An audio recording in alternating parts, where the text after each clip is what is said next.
हम आपके फ्लैट में सामान को आराम से रख देंगे। बहुत देर से तेरे हाथ की बढ़िया अदरक वाली चाय का इंतजार कर रही थी। कितना रह गया सामान? सारा ऊपर फ्लैट में रख दिया ना? नमस्ते अंकल जी। नमस्ते बेटा, नए आए हो लगता है। जी अंकल जी, आज ही आया हूँ, बस सामान शिफ्ट कर रहा हूँ। आप भी इस एरिया में रहते हैं क्या? हाँ बेटा, वो सामने कोने वाला फ्लैट मेरा है। वहाँ दूध की दुकान है ना, वहीं से दूध लेने जा रहा हूँ। तुम्हें भी कुछ खरीदना हो तो उस दुकान से ले लिया करो। वहाँ पर दूध, दही, मक्खन, पनीर सब कुछ मिलता है। जी अंकल, बिल्कुल। थैंक यू अंकल जी। लगता है हमारे सामने वाले फ्लैट में शिफ्ट किया है, क्योंकि सामान वहीं आ रहा है। अकेला ही लग रहा है, लड़का कोई साथ नहीं है। माँ जी, रात के खाने में क्या बनाऊं? नीचे सब्जी वाला खड़ा हुआ है। एक काम करती हूँ, कटहल ले आती हूँ। कच्चा कच्चा लग रहा है, बढ़िया बन जाएगा। हाँ ठीक है बहू, कटहल ही ले आओ। मेरा भी बहुत मन है कटहल खाने का। आरती नीचे गली में सब्जी वाले से सब्जी लेने चली गई। शुभ उसके उदास चेहरे को ऐसे ही देखते रहती थी। आरती पहले ऐसी नहीं थी। वो हंसती बोलती सबसे खूब बातें करने वाली थी। 7 साल पहले आरती के पति का देहांत हो गया था। उसके बाद आरती अपने मायके चली गई, क्योंकि उसके माता पिता ने एक और लड़का देखा जिससे आरती की दूसरी शादी कर सके। पर वो लड़का भी गलत था, इसलिए आरती ने उससे शादी करने के लिए मना कर दिया। और उसके बाद फिर से आरती अपनी बूढ़ी सास के पास आ गई, और तभी से आरती अपनी सास शोभा के साथ रह रही है। शोभा ने कई बार आरती को दूसरी शादी करने के लिए कहा, पर आरती ने फिर मन नहीं बनाया। ओ सब्जी वाले भैया, कटहल कैसे दिया? आरती की आवाज सुनकर रोहित नाम के उस आदमी की नजर आरती पर गई, जो नया नया फ्लैट में आया था। रोहित ने आरती को हाय किया। आरती ने बहुत धीरे से हाय का जवाब दिया। हाय। हाय भैया, आधा किलो कटहल दे दो। कटहल? ये तो मेरी भी फेवरेट सब्जी है। भैया जी, सारा सामान आपके फ्लैट में रखवा दिया है। हमारा हिसाब करो तो हम जाएं, शाम होने वाली है। हाँ, देता हूँ। आंटी ने कटहल लिया और चुपचाप ऊपर फ्लैट में आ गई। रोहित भी अपने फ्लैट में सामान सेट करने लगा। आरती की रसोई की खिड़की से रोहित की रसोई की खिड़की साफ दिखाई देती थी। आरती रसोई में कटहल की सब्जी बना रही थी। अचानक उसकी नजर रोहित की रसोई की खिड़की की तरफ गई। रोहित आटे के डिब्बे को रसोई के ऊपर वाली अलमारी में रख रहा था। अचानक डिब्बे का ढक्कन खुल गया और सारा आटा रोहित के मुंह से लेकर कपड़ों पर गिर गया। रोहित ऐसा लग रहा था मानो कोई आटे में भीगा हुआ भूत हो। ये देखकर आरती अपनी रसोई से जोर से हंसी। मानो पहली बार इतने सालों बाद आरती के चेहरे पर हंसी आई। रोहित भी उसकी तरफ स्माइल करके देखने लगा। आरती ने अपनी हंसी को रोका, तभी शोभा आ गई। अरे बहू, हंसना क्यों बंद कर दिया? तुम हंसती हुई बहुत प्यारी लगती हो। ऐसे ही हंसते रहा करो। रोहित बेटा, आरती बता रही है कि तुम्हें कटहल की सब्जी बहुत पसंद है। एक काम करो, तुम बहुत थक गए होगे सामान सेट करने में। आज रात का खाना हमारे घर ही खा लेना। थैंक यू आंटी जी। कटहल की सब्जी का नाम सुनकर तो मेरे से रहा ही नहीं जाएगा। मैं टाइम से पहले आ जाऊंगा। आंटी उसे टेढ़ी नजरों से देख रही थी। वो चुप रही। थोड़ी देर बाद रोहित खाना खाने के लिए उनके घर आया। आंटी जी, ये फूल आपके लिए। तुम्हें कैसे पता कि मुझे गुलाब के फूल पसंद है? बहुत सुंदर गुलदस्ता है। आओ बेटा बैठो। आरती, रोहित के लिए वो आम का पन्ना ले आओ। आरती ज्यादा बात नहीं कर रही थी। शोभा ने रोहित को आरती के बारे में बताया। बस यही कारण है कि आरती उदास रहती है। मुझे तो इसकी बहुत चिंता होती है। वैसे अपने बारे में कुछ बताओ बेटा। आंटी जी, मम्मी पापा इस दुनिया में नहीं है। भैया भाभी हैं, वो ज्यादा मतलब रखते नहीं। बस अकेला हूँ। 2 साल पहले एक लड़की से बात हुई थी। बात सगाई तक पहुंची थी, पर लड़की ने मुझे इसीलिए शादी के लिए मना कर दिया था क्योंकि मेरे पास कार नहीं थी। अब देखिए ना, मैंने अपनी मेहनत से फ्लैट खरीद लिया। धीरे धीरे कार भी खरीद लूंगा। और उस समय लड़की ने मेरी बात पर ध्यान नहीं दिया, और मैंने भी सोचा कि शायद शादी करने के लिए मुझे और कमाने की जरूरत है। कोई बात नहीं बेटा, समय सब कुछ ठीक कर देता है। तुम मेहनती हो, कोई ना कोई अच्छी लड़की जरूर तुम्हारी जिंदगी में आएगी। अरे, और कटहल की सब्जी लो ना बेटा।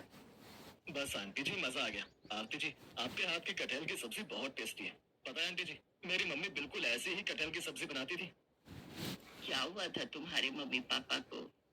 आंटी जी, पापा तो तभी चल बसे थे जब मैं और मेरे भाई छोटे थे। मम्मी अभी 4 साल पहले गुजरी हैं। भैया की शादी बाद में हुई है, लव मैरिज थी, इसीलिए उन्होंने अलग फ्लैट ले लिया। बस मैं काफी टाइम से किराए पर था तो सोचा कि अब अपना ही ले लेता हूँ। आंटी जी, डिनर के लिए थैंक यू।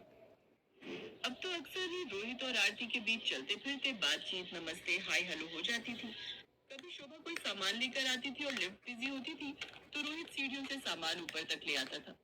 धीरे धीरे रोहित सास शोभा को अच्छा लगने लगा, और एक दिन शोभा ने रोहित के बारे में आरती से बात की। आरती, मैं चाहूंगी कि तुम जिंदगी को एक मौका और दो। अगर तुम कहो तो मैं रोहित से बात करूं। रोहित बहुत अच्छा लड़का है और मुझे लगता है कि शायद वो तुम्हें मन ही मन पसंद भी करता है।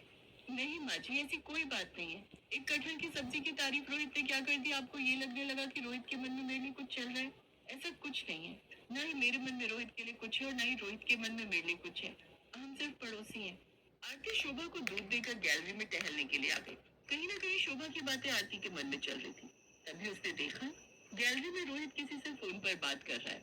रोहित ने दूर से आरती को देखा और हाथ हिलाकर हाय किया और फिर से फोन पर लग गया। कुछ देर बाद आरती कमरे में आकर सो गई। अगले दिन आरती शोभा से बोली, आप मुझे कह रही थी ना कि रोहित के मन में मेरे लिए कुछ चल रहा है। पता भी है, रात को रोहित अपनी गैलरी में फोन पर किसी से बात कर रहा था। काफी देर तक रोहित ने इतनी देर रात तक किसी से फोन पर बात की। और आधी रात के समय कोई किसी से फोन पर बात क्यों ही करेगा? कोई गर्लफ्रेंड होगी, तभी तो इतनी देर फोन बिजी रहा। हाँ, कह तो तू ठीक रही है। हो सकता है मेरे मन का वहम ही होगा। चल छोड़, कोई बात नहीं।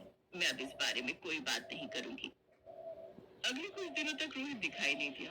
आरती बार बार उसके फ्लैट की तरफ झांकती तो फ्लैट के बाहर ताला ही दिखाई देता। हिम्मत करके आरती ने नीचे गार्ड से पूछ ही लिया, अरे मोहन इधर आना।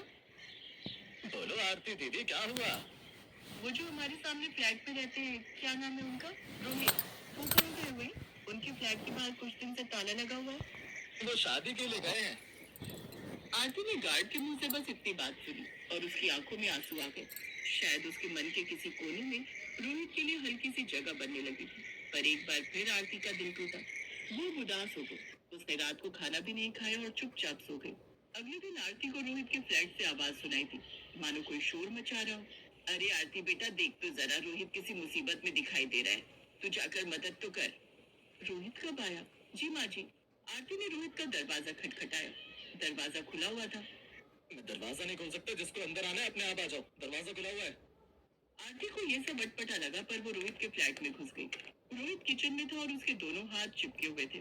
सामने आधा कटा बिखरा हुआ कटहल रखा था। ये क्या कर रहे हो आप? और आपके दोनों हाथ चिपक क्यों गए? अरे क्या बताऊं आरती जी, दोस्त की शादी में गया था गाँव। वहाँ उसने पेड़ का ताजा कटहल दे दिया। बोला कि मुझे पसंद है तो मैं लेता जाऊं। ले तो आया, पर कटहल काटना कितना मेहनत का काम है ये आज पता चल रहा है। मेरे तो दोनों हाथ ऐसे चिपक गए मानो इस पर गोंद लगा दिए। छुड़वाने में मेरी मदद कीजिए ना आरती जी। आप दूर से क्या देख रही हैं? घबराओ नहीं, सरसों का तेल कहाँ रखा है? वो आरती ने सरसों का तेल रोहित के हाथों पर छिड़का। अब दोनों हाथों को छुड़ाने की कोशिश करो। नहीं छूट रहा है आरती जी, दोनों हाथ चिपक गए। आप मदद कीजिए ना। आरती ने रोहित के दोनों हाथ छुड़ा दिए। थैंक गॉड, आपने कितनी बड़ी मुसीबत से मुझे बाहर निकाल दिया। वैसे आइडिया अच्छा है, कटहल काटने के लिए सरसों के तेल का इस्तेमाल कर लो। पर अब मैं क्या करूं, मेरे से तो ये सब हो ही नहीं रहा है। आप हटिए, सब्जी मैं बना दूंगी। आरती ने फटाफट से बढ़िया सी कटहल की सब्जी बनाकर तैयार कर दी। ऐसी सब्जी रोज खाने को मिल जाए तो कसम से मेरी तो लाइफ सेट हो जाएगी। अरे आप तो शादी कर रहे हो ना, उससे जिससे रात को फोन पर बातें करते थे, इसीलिए तो आप गए हुए थे। अरे मैंने बताया तो मेरे दोस्त की शादी थी। मेरी शादी होती तो मैं इस बिल्डिंग में सभी को इनवाइट करता। और आप रात में बात करने की बात कह रही हैं। वो तो मेरे बड़े भैया थे, कभी कभी मेरा हाल चाल पूछ लेते थे। दिन में हम लोग बिजी होते हैं, इसीलिए रात में थोड़ी बात कर रहे थे। वैसे बात तो मुझे आपसे भी करनी है, अगर आप इजाजत दे तो। मेरे से बात करनी है, पर किस बारे में? अगर आप बुरा ना माने तो मुझे आपके हाथों की कटहल की सब्जी पूरी जिंदगी खानी है।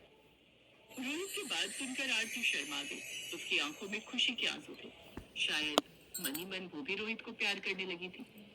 आरती के साथ शोभा की खुशी का ठिकाना नहीं था, क्योंकि रोहित बहुत अच्छा लड़का था। कुछ दिनों बाद पूरी बिल्डिंग के लोगों के सामने रोहित आरती के साथ सगाई करता है। और फिर कुछ दिनों बाद रोहित के किचन में बढ़िया सी कटहल की सब्जी बन रही थी, जो उसकी पत्नी आरती बना रही थी।